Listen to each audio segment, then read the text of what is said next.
Bismillahirrahmanirrahim. Assalamualaikum warahmatullahi wabarakatuh. Apa kabar Ananda Solih Solihah?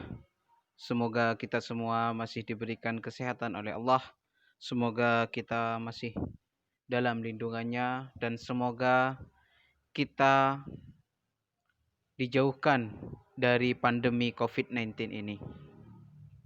Anak-anakku yang saya banggakan, pada pertemuan kali ini Pak Izul akan membahas subbab terakhir dari bab 1, di mana hari ini Pak Izul akan melanjutkan materi dari pekan-pekan kemarin. Ya, Alhamdulillah 3 pekan kemarin kita sudah membahas terkait dengan operasi bilangan bulat dan perpangkatan. Untuk hari ini kita akan belajar terkait dengan pecahan dan operasinya. Namun sebelum itu, marilah kita buka dulu pembelajaran hari ini dengan doa. Berdoa mulai.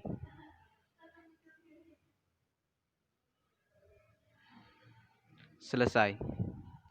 Baik anak-anakku yang saya banggakan, sebelumnya Pak Izul yakin kalian sudah pernah belajar di sekolah dasar terkait dengan pecahan. Apa sih itu pecahan? Pecahan itu terdiri dari ada yang namanya bilangan penyebut,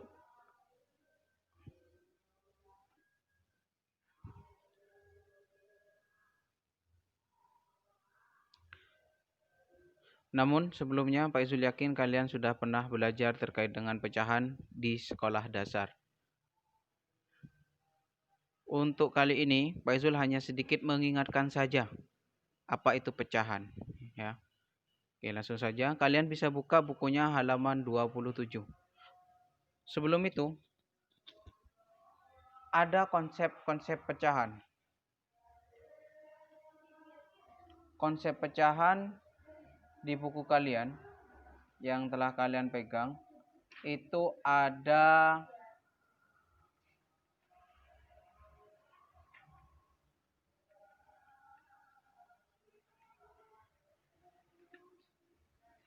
ada 8 konsep. Yang pertama, pecahan biasa. Yang kedua, pecahan senilai. Yang ketiga, menyederhanakan pecahan, ya. Insyaallah kalian semua sudah paham bagaimana cara menyederhanakan pecahan. Yang keempat, pecahan campuran. Yang kelima, mengubah bentuk pecahan dari pecahan biasa berubah menjadi pecahan campuran, begitupun sebaliknya. Pecahan campuran dirubah menjadi pecahan biasa. Yang keenam, pecahan sebagai perbandingan. Jadi pecahan dibuat sebagai perbandingan. Yang ketujuh, pecahan desimal. Yang kedelapan, persen dan per mil. Ya, per 100 atau per mil. Gitu ya. Ini konsep-konsep dalam pecahan. Namun hari ini Pak Isul tidak membahas ini. Ya, kalian bisa baca buku kalian di halaman 27 sampai halaman 44 terkait dengan konsep pecahan. Namun hari ini Pak Isul menekankan untuk pembelajaran hari ini yaitu terkait dengan operasi pada pecahan. Operasi pada pecahan ada 4, yaitu ada penjumlahan, ada pengurangan, ada perkalian, dan ada pembagian. Yuk langsung saja kita masuk ke penjumlahan. Penjumlahan contoh misalkan di sini ada 3/5 ditambah 4/5, maka mudah seperti ini. Yaitu sama dengan yang dijumlahkan itu adalah bilangan pokoknya. Bilangan penyebutnya tidak usah. Ya. Maka 3 tambah 4 sama dengan 7. Yang penyebutnya tidak usah dijumlahkan. Maka 3/5 ditambah 4/5 itu sama dengan 7/5. Ya. Dengan syarat di sini penyebutnya harus sudah sama ya ketika menjumlahkan. Kemudian contoh yang kedua. Nah, sekarang bagaimana? Misalkan penyebutnya berbeda. Maka kita cari dulu KPK dari 3 dan 5. Berapa KPK dari 3 dan 5? Coba kita cari dulu kelipatan dari 3. Kelipatan dari 3 itu 3, 6, 9, 12, 15, 18, 21. Sedangkan kelipatan dari 5 adalah 5, 10, 15, 20, dan 25. KPK itu apa? Kelipatan persekutuan terkecil. Jadi kita cari yang di sini yang sama persekutuan antara kelipatan 3 dan 5. Coba di sini dilihat. Yang sama kira-kira yang mana? Oh, di sini. Di sini 15, di sini juga 15. Maka KPK dari 3 dan 5 itu adalah 15. Maka cara menyelesaikan 2/3 ditambah 4/5 itu sama dengan kita rubah dulu penyebutnya, samakan dulu penyebutnya, yaitu dengan cara menjadikan 15. Ya, 15 di sini ya, penyebutnya disamakan. Nah, sekarang bagaimana cara mencari yang di atas ini? Cara mencarinya gampang. 15 dibagi 3 kemudian dikalikan 2. Nah, 15 dibagi 3, 5. 5 dikalikan 2, hasilnya adalah 10. Begitupun yang ini.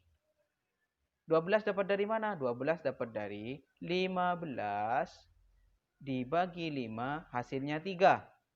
Dikalikan 4, maka sama dengan 12. Kalau sudah penyebutnya sama, maka kita tinggal menjumlahkan. 10 ditambah 12 sama dengan 22/15. Jadi hasil penjumlahan dari 2/3 ditambah 4/5 itu sama dengan 22/15. Jadi begini ya. Cara menjumlahkan bilangan pecahan ketika penyebutnya tidak sama, maka disamakan dulu dengan cara mencari KPK-nya. Oke. Sekarang contoh yang ketiga. Misalkan di sini Pak Izul memiliki 2/7 ditambah 2/3. Penyebutnya tidak sama di sini. Ya, bagaimana caranya? Sama seperti yang contoh yang kedua tadi. Kita cari KPK-nya. Berapa KPK dari 7 dan 3?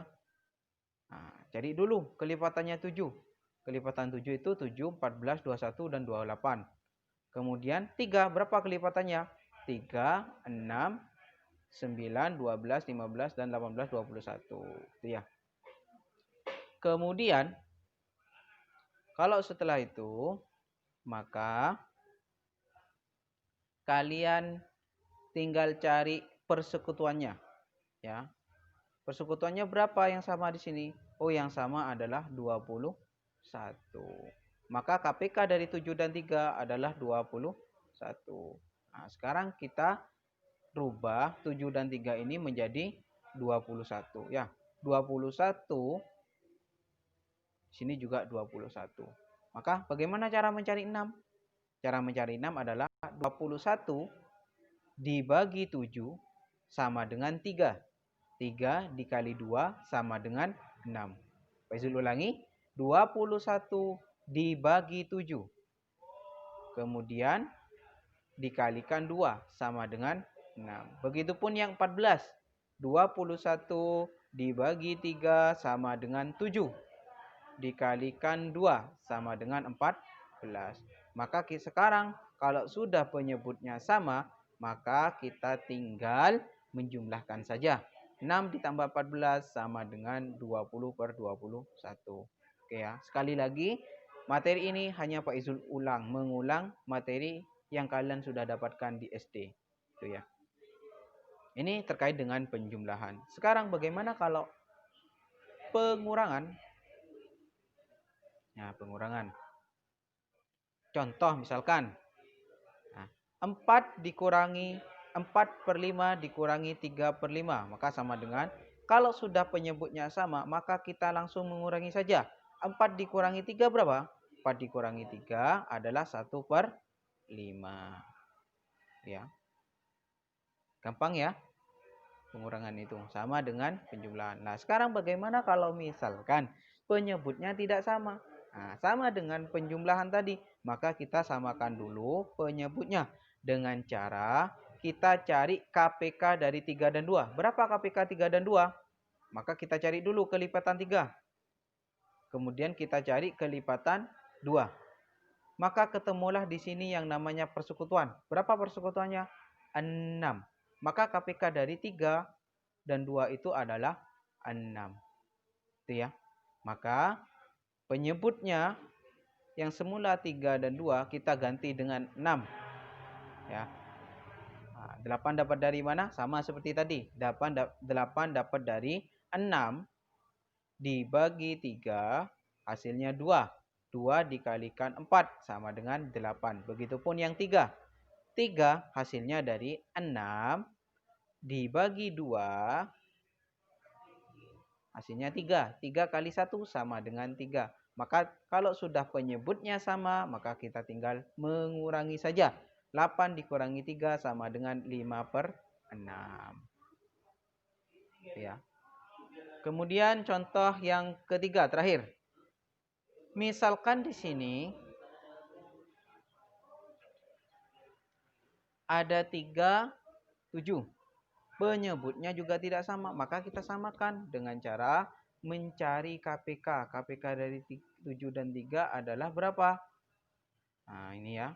7 dan 3 adalah 21. Maka ketemulah 14/21 dibagi 6/21 sama dengan 8/21. Jadi begini ya.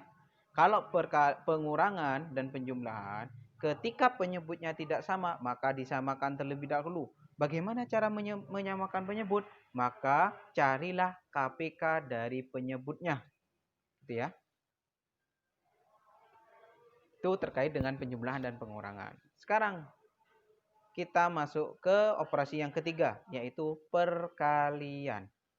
Nah, misal ada A per B dikalikan C per D itu sama dengan langsung A dikalikan C, B dikalikan D. Contoh, misal ada 1/5 dikalikan 3/5, maka kita tinggal mengalihkan saja. 1 dikalikan 3 sama dengan 3. 5 dikalikan 5 sama dengan 25. Apa sih perbedaan antara penjumlahan, pengurangan, dan perkalian?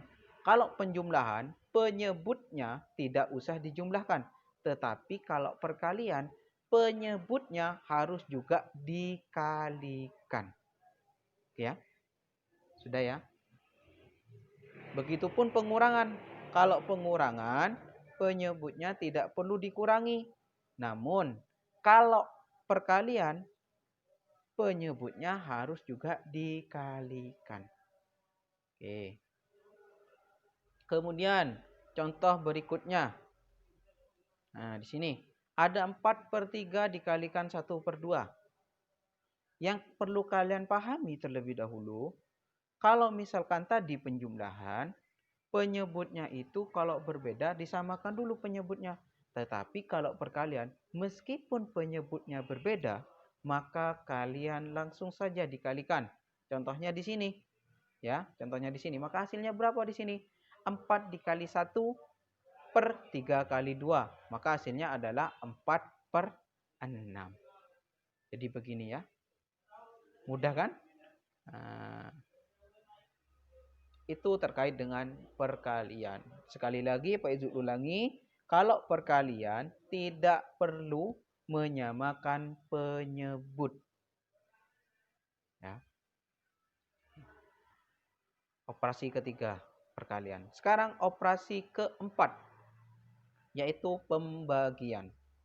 Nah, kalau misalkan Pak Izul punya A per B dibagi C per D, itu sama dengan A per B dikalikan D per C. Loh Pak, kok bisa berubah tandanya Pak? Coba kita lihat di sini ya. Kalau misalkan mau jadi perkalian, maka C per D ini harus dibalik menjadi D per C. Ya. Maka tandanya berubah. sama dengan A kali D, B kali C. Oke, Pak Izul ulangi. Kalau misalkan Pak Izul memiliki A per B dibagi C per D, itu sama dengan A kali D per B kali C. Itu ya. Contoh, misal Pak Izul memiliki 4 per 6 dibagi 3 per 5. Itu sama dengan berapa? Sama dengan 4 dikalikan 5. Nah, dibalik ya. Yang 5-nya semula di bawah, sekarang ada di atas. 4 dikalikan 5, 6 dikalikan 3. 3 yang semula di atas, sekarang ada di bawah. Nah, itu sama dengan 4 kali 5 berapa? 20. 6 kali 3 sama dengan 18. Gitu ya.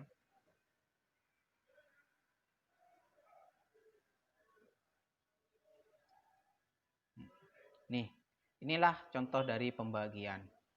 Contoh kedua, misalkan 4 per 3 dibagi 1 per 2. Ya caranya sama seperti tadi. Kita balik di sini. 1 per 2 kita balik. Menjadi 4 dikalikan 2 per 3 dikalikan 1. Yang 2 semula di bawah, sekarang 2-nya di atas. Yang satunya di atas, sekarang di bawah. Yang semula tandanya dibagi, sekarang menjadi dikali. Maka sama dengan 8 per 3. Jadi itu pembagian ya. Nah, operasi pembagian pada pecahan. Nah, inilah materi yang Pak Izul sampaikan untuk hari ini. Untuk pekan depan, tolong diingat, pekan depan Pak Izul adakan ulangan harian untuk bab 1.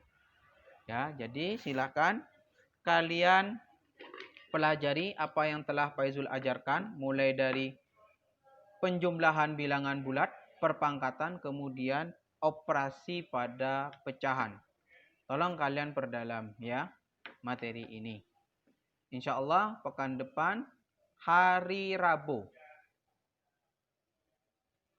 jam 9.15 insya Allah Pak Izul mulai untuk ulangan harian di Google Classroom masing-masing. Jadi Pak Izul tekankan jangan sampai terlambat. Kalau misalkan kalian ada halangan atau lain-lain sebagainya, silahkan izin terlebih dahulu sebelum jam 8 pagi. Kalau melebihi jam 8 pagi, berarti Pak Izul anggap kalian tidak ikut ulangan. Oke, itu saja yang dapat Pak Izul sampaikan untuk pertemuan kali ini. Tolong dicatat pekan depan jam 9 hari Rabu ulangan matematika bab 1 terkait dengan bilangan bulat. Cukup sekian yang dapat Pak Izul sampaikan, kurang lebihnya mohon maaf. Pak Izul akhiri. Wassalamualaikum warahmatullahi wabarakatuh.